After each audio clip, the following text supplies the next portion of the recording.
수년간 제 마음을 괴롭혀온 이야기를 여러분께 해야겠습니다. 제가 이 말을 꺼내는 순간 몇몇 동료들이 저에게 상당히 불쾌해할 거라는 것도 알고 있습니다. 하지만 20년 넘게 의료계에 몸담으면서 사람들이 모든 권고사항을 따랐을 때 어떤 일이 벌어지는지 지켜봐 왔기에 더 이상 침묵할 수 없습니다. 저는 리처드 박사입니다. 그리고 아무도 인정하고 싶어 하지 않는 사실이 하나 있습니다. 때로는 건강에 가장 해로운 것은 너무 많은 검사를 받는 것입니다. 특히 60세나 65세를 넘으면 더욱 그렇습니다. 벌써부터 여러분 중 일부는 잠깐만요. 이 의사는 모든 질병을 검사받으라고 해야 하는 거 아닌가요? 예방이 가장 중요한 거 아닌가요? 라고 생각하실지도 모르겠습니다. 맞습니다. 우리 모두 그런 말을 들어왔죠. 조기에 발견하고 문제가 되기 전에 찾아내고 모든 것을 꼼꼼히 살피라는 것. 모든 건강 광고와 건강 책자에서 듣는 메시지입니다. 하지만 만약 제가 그 메시지에서 가장 중요한 부분을 빼놓았다고 말한다면 어떨까요? 바로 무언가를 발견한 후에 벌어지는 일들에 대한 부분 말입니다. 무엇이든 심지어 당신에게 전혀 해가 되지 않을 무언가라도 발견하게 되면 상황은 완전히 달라지기 시작합니다. 그리고 때로는 그 변화의 물결이 당신이 조용히 누리던 삶을 송두리째 뒤흔들어 놓기도 합니다. 오늘은 제가 직접 목격한 특히 60세 이상 노인들에게 문제를 더 많이 일으키는 4가지 건강검진에 대해 이야기해 보겠습니다. 어떤 검진도 거부하라는 것이 아닙니다.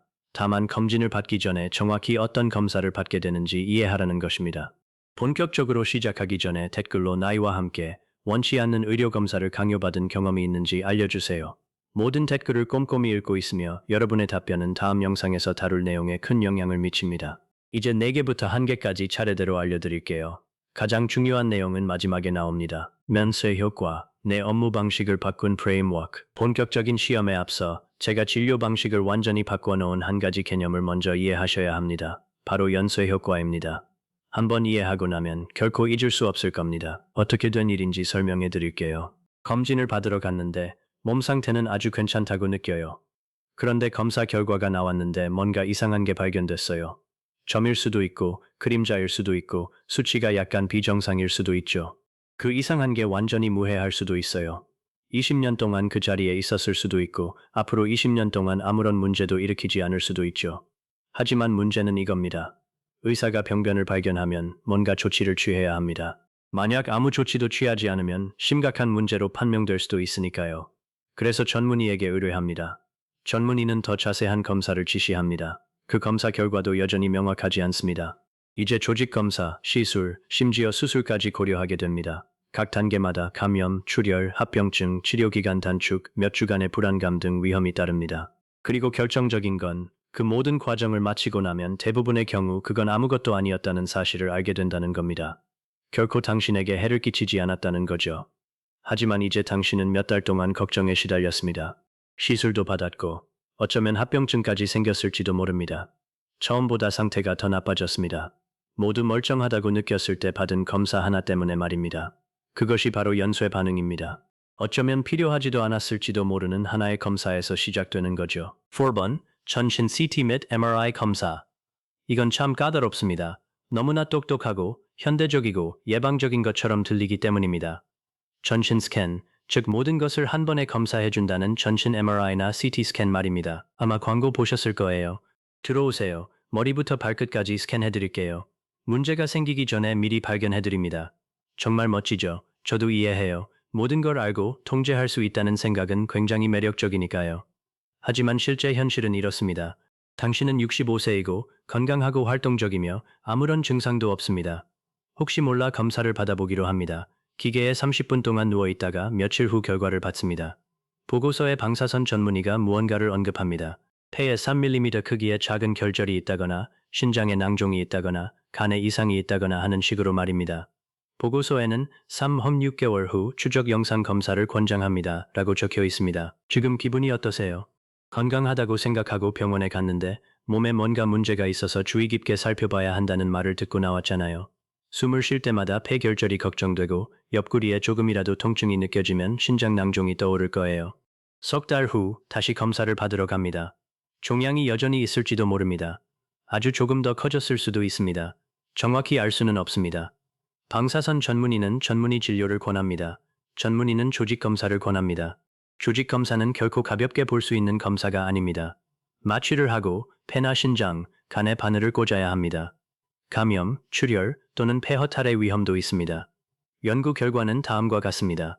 데이븐포트는 미국 방사선학 저널 American Journal of Röntgenology에 발표한 논문에서 CT 검사의 약 200%에서 최소 한 가지 이상의 우연한 소견이 발견된다고 추정했습니다.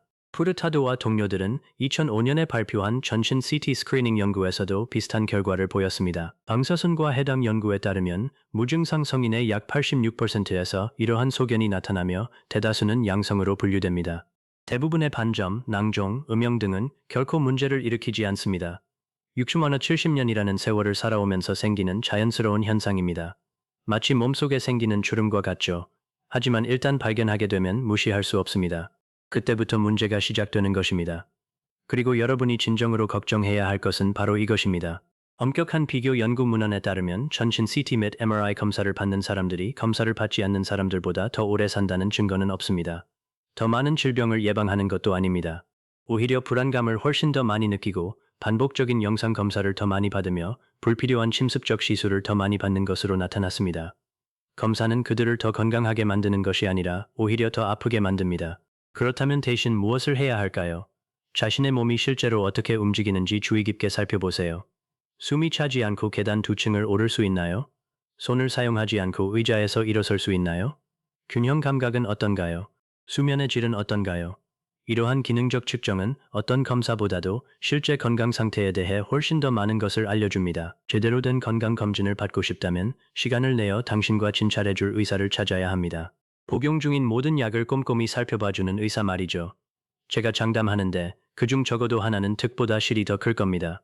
식습관, 운동, 사회생활 등 당신의 건강을 좌우하는 사소해 보이는 일상적인 것들에 대해서도 이야기 나눠줄 의사를 찾아야 합니다. 검사는 존재하지 않을 수도 있는 문제를 찾아내는 반면 기능평가는 이미 가지고 있는 건강 상태를 최적화합니다. 큰 차이입니다.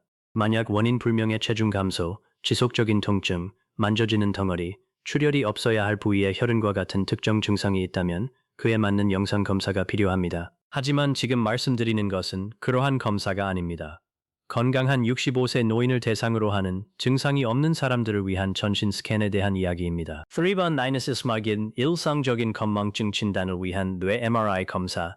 이 이야기는 많은 사람들에게 공감을 불러일으키는데 우리 대부분이 노화에 대해 갖고 있는 두려움을 건드리기 때문입니다. 당신은 70대 중반입니다. 배우 이름도 기억나지 않고 부엌에 들어간 이유조차 잊어버립니다. 자녀들은 걱정하며 뇌 스캔을 받아보라고 재촉합니다. 저는 그 두려움을 이해합니다. 누구도 기억을 잃는다는 것, 자아를 잃는다는 것을 생각하고 싶어 하지 않죠. 하지만 여기서 여러분이 이해해 주셨으면 하는 점이 있습니다. 가벼운 건망증 때문에 뇌 MRI 검사를 받는 것은 거의 도움이 되지 않으며 오히려 해로울 수 있습니다. 상황은 이렇습니다. MRI 검사를 받습니다. 며칠 후 의사와 함께 보고서를 읽어보죠. 보고서에는 경미한 뇌 위축, 노화 관련 변화, 백질 병변, 소혈관 질환이라고 적혀 있습니다. 이런 단어들을 들으면 뇌가 퇴화하고 있다는 생각에 끔찍하게 느껴집니다. 하지만 진실은 이렇습니다. 그러한 검사 결과는 70대에게는 완전히 정상적인 현상입니다. 거의 모든 사람의 뇌가 그 나이대에 비슷한 모습을 보인다는 것이죠.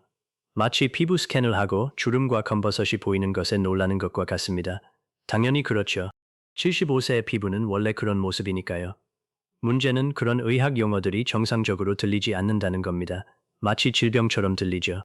갑자기 멀쩡하게 생활하고 있는데도 뇌 손상이 있는 것 같다거나 알츠하이머병이 곧 닥칠 것 같다는 생각이 들게 됩니다. 노년층의 연령 관련 뇌 MRI 변화를 조사한 연구들은 보고서에서 지적하는 이상 소견들, 즉 작은 백질 고강도 신호, 경미한 피질 위축, 뇌실 주변 신호 변화가 인지 기능이 정상인 대다수의 노년층에서 나타난다는 사실을 반복적으로 보여주었습니다. 저는 정신이 맑고 재정 관리도 잘하며 매일 아침 책을 읽는 사람들 중에서도 MRI 결과가 좋지 않은 사람들을 많이 보았습니다. 반대로 초기 치매 환자 중에서도 MRI 결과가 별것 아닌 것처럼 보이는 사람들을 많이 보았습니다. MRI 영상은 우리가 바라는 모든 것을 말해주지 않습니다. 그렇다면 대신 무엇을 해야 할까요? 기억력이 걱정되신다면 훨씬 더 좋은 검사 방법이 있습니다. 간단한 인지 능력 검사를 저희 병원에서 10분 정도면 받으실 수 있습니다. 세 단어를 기억해 보시거나 특정 시간을 나타내는 시계를 그리시거나 100부터 7씩 거꾸로 세어보시는 등의 간단한 과제를 통해 뇌 기능이 어떻게 작동하는지 겉모습만이 아닌 실제 기능을 측정해 드립니다. 검사 결과 실제로 문제가 있는 것으로 나타나면 원인을 찾기 시작합니다. 노년층의 기억력 문제 대부분은 해결 가능합니다. 예를 들어 정신이 멍해지는 약물 복용, 비타민 B12 결핍, 노년층에서 기억력 저하로 나타나는 우울증, 수면 무호흡증, 밤에 뇌로 가는 산소를 차단하는 질환, 갑상선 질환 등이 있습니다. 이러한 원인들을 먼저 확인합니다. 이러한 문제 중 하나를 해결하는 것만으로도 기억력이 회복되는 경우가 놀라울 정도로 많습니다. MRI 검사도 필요하지 않습니다. 만약 환자의 상태가 점점 악화된다면, 예를 들어 익숙한 장소에서 길을 잃거나 돈 관리를 못하는 경우라면 이야기가 달라집니다. 그런 증상들은 심각한 위험 신호입니다. 영상 검사를 포함한 정밀 검사가 필요합니다. 하지만 나이가 들면서 생기는 일상적인 건망증의 경우 MRI는 해결책보다는 더 많은 문제를 야기합니다. 2번, 수술 전 러닝머신 부하 검사 기본 시행. 이건 너무나 논리적으로 보여서 사람들을 놀라게 합니다. 수술 전에 안전을 위해서 러닝머신을 사용하게 한다는 거죠. 하지만 자세히 살펴보면 이런 논리가 얼마나 허술한지 깨닫는 경우가 생각보다 훨씬 많습니다. 흔히 있는 상황입니다. 당신은 72세이고 간단한 수술을 받으러 갑니다. 큰 수술은 아니고 탈장 수술이나 무릎 관절 치환술 정도입니다. 병원 규정에 따르면 70세 이상은 수술 전에 심장 스트레스 검사를 받아야 합니다. 그래서 몸 상태가 괜찮고 가슴 통증이나 숨가쁨 없이 몇 킬로미터를 걸을 수 있음에도 불구하고 러닝머신 위에서 검사를 받게 됩니다. 자, 잠시 생각해 보세요. 일상생활에서 3km 정도를 문제없이 걸을 수 있다면 러닝머신이 우리에게 이미 알고 있는 것 외에 무엇을 더 알려줄 수 있을까요? 일상생활 자체가 스트레스 테스트입니다. 우리는 이미 매일 그 테스트를 통과하고 있는 거예요. 2018년 페이스와 동료들이 인디언 하트 저널에 발표한 연구는 이 점을 직접적으로 지적했습니다. 심혈관 질환 위험 요인이 거의 없는 무증상자의 경우 일상적인 운동 부하 검사에서 위양성 판정을 받을 가능성이 높으며 그 결과 추가 검사가 연쇄적으로 발생하여 비용이 많이 든다는 것입니다. 피츠제럴드의 2019년 연구는 이러한 점을 더욱 강조했습니다. 심장, 폐 및 순환계 여성 운동 심전도 검사에 관한 문헌에 따르면 검사 정확도는 약 60% 정도이며 이는 무증상자에게서 나타나는 비정상 결과 중 상당 부분이 실제로는 비정상이 아니라는 것을 의미합니다. 하지만 절차는 절차니까요. 러닝머신에 올라가야죠.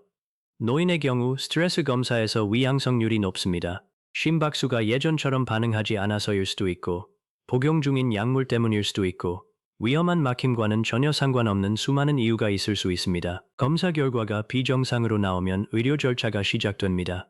심장 카테터 시술 일정이 잡히게 되죠. 이 시술은 동맥을 통해 심장까지 관을 삽입하는 것입니다. 침습적인 시술이고 실제로 위험이 따릅니다. 심장 검사를 해보면 72세 노인의 심장에서 흔히 볼 수 있는 소견들이 대부분입니다. 플라크가 조금 쌓여 있고 혈관이 약간 좁아져 있을 뿐이죠. 스텐트 시술이 필요한 것도 아니고 심장마비를 일으킬 만한 위험도 없습니다. 하지만 이제 당신은 침습적인 시술을 받았습니다. 더 나쁜 것은 심장병 환자라는 낙인이 찍혔다는 것입니다. 새로운 약도 처방받았습니다. 심리적인 상처는 이미 돌이킬 수 없습니다. 어쩌면 전에는 테니스를 쳤을지도 모르지만 이제는 몸을 움직이는 것조차 두려워질 수 있습니다. 당신을 보호해 줄 것이라고 생각했던 검사가 오히려 당신의 자신감과 활동을 앗아갔습니다. 그렇다면 대안은 무엇일까요? 바로 자신의 몸에 귀 기울이는 것입니다. 계단을 빠르게 오를 수 있다면, 적당한 속도로 걸을 수 있다면, 가슴 불편감이나 평소와 다른 호흡 곤란 없이 일상생활을 할 수 있다면 당신의 심장이 제 기능을 하고 있다는 것을 일상생활을 통해 보여주는 것입니다. 주의해야 할 증상은 운동 시 가슴 불편감, 평소와 다른 호흡 곤란, 그리고 지속적인 어지럼증입니다. 그런 증상이 있다면 당연히 검사를 받아야 합니다. 하지만 러닝머신 없이 미래의 위험을 알고 싶다면 더 나은 방법이 있습니다. 바로 관상동맥 석회화 점수 검사입니다. 방사선량이 적은 CT 촬영으로 5분이면 결과를 알 수 있습니다. 러닝머신도 필요 없고 주사 바늘도 필요 없습니다. 이 검사는 관상동맥에 쌓인 석회화 물질을 측정합니다. 결과는 숫자로 나타납니다. 0은 향후 몇 년 동안 심장마비 위험이 매우 낮다는 것을 의미하며 이는 2019년 미국 심장학회 ACC/미국 심장협회 AAHA 예방 가이드라인에서 검증되었고 이후 지질 관련 가이드라인에서도 재확인되었습니다. 수치가 높으면 식이요법, 운동, 그리고 경우에 따라 약물 치료를 통한 예방이 필요합니다. 칼슘 점수는 위험도를 알려주고 예방에 도움을 줍니다. 자동으로 시술을 받도록 유도하는 것이 아니라 시술에 대한 불안감을 조장하지 않고 스스로 선택할 수 있도록 정보를 제공합니다. 단지 나이 때문에 누군가가 당신을 런닝머신에 올리도록 내버려 두지 마세요. 당신의 몸이 이미 보내고 있는 신호를 믿으세요. 1번 80대까지 정기적인 대장 내시경 검사. 이제 가장 중요한 문제에 도달했습니다. 이 문제는 논란을 불러일으킬 것이라는 것을 알고 있습니다. 제가 말씀드리는 것은 이전 검사 결과가 모두 정상이었고 가족력의 위험 요인이 없는 경우 정기적인 대장 내시경 검사입니다. 오해 없으시길 바랍니다. 저는 대장 내시경 검사 자체에 반대하는 것이 아닙니다. 대장 내시경 검사는 매우 유용한 도구입니다. 미국 예방서비스 태스크포스 USPS의 권고에 따라 45세부터 검사를 시작하는 것을 권장합니다. USPS는 현재 45세부터 75세까지 정기적인 대장암 검진을 권장하고 있습니다. 50대, 60대 또는 70대 초반이시고 검진 시기가 되었다면 꼭 검사를 받으시길 바랍니다. 대장 내시경 검사를 통해 용종이 암으로 발전하기 전에 제거할 수 있기 때문에 대장암을 예방하는 데 큰 도움이 됩니다. 하지만 제가 여러분께 생각해 보셨으면 하는 점이 있습니다. 모든 의료 검사는 이 점과 위험의 균형을 고려하여 이루어집니다. 그리고 그 균형은 나이가 들면서 변합니다. 대장 내시경 검사의 이점은 수년에 걸쳐 서서히 진행되는 암을 예방하는 데 있습니다. 하지만 78세나 80세라면 이러한 이점이 검사의 위험을 감수할 만한 가치가 있을까요? 대장 내시경 검사에는 위험이 따르며 그 위험은 나이가 들수록 증가합니다. 우선 검사 준비 과정에서 밤새 화장실에 있어야 하는 독한 약을 마셔야 하는데 노인의 경우 이로 인해 탈수, 허약, 낙상 위험이 높아질 수 있습니다. 또한 진정제 투여는 노인에게 혼란, 선망, 호흡 곤란 등의 위험을 증가시킵니다. 그리고 가장 우려되는 위험은 바로 대장 천공입니다. 대장벽이 찢어지는 것을 말합니다. 나이가 들면서 대장벽이 얇아집니다. 따라서 내시경이 실수로 대장을 뚫고 들어갈 위험이 높아집니다. 2004년 볼스 UK에서 발표한 대장 내시경 시술 실태 조사에 따르면 이러한 위험이 존재합니다. 겉의 다양한 진료 분야에서 기록된 천공 발생률을 살펴보면 미국 소화기학회 American College of Gastroenterology의 2022년 미국 가정의학회지 American Family Physician 요약본에서는 고령 환자의 경우 대장 내시경 검사 중 천공을 포함한 부작용 발생 위험이 높을 뿐만 아니라 위양성 소견 및 시술 관련 심혈관 질환 발생률 또한 높다는 점을 명확히 밝혔습니다. 장천공은 외과적 응급 상황입니다.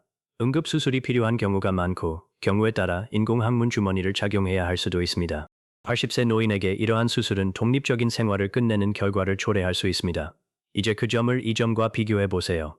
암이 발생하기까지 수년이 걸린다고 가정해 봅시다. 만약 당신의 기대 수명이 10년 미만이라면 아무것도 하지 않는 것이 더 나은 선택일 수 있습니다.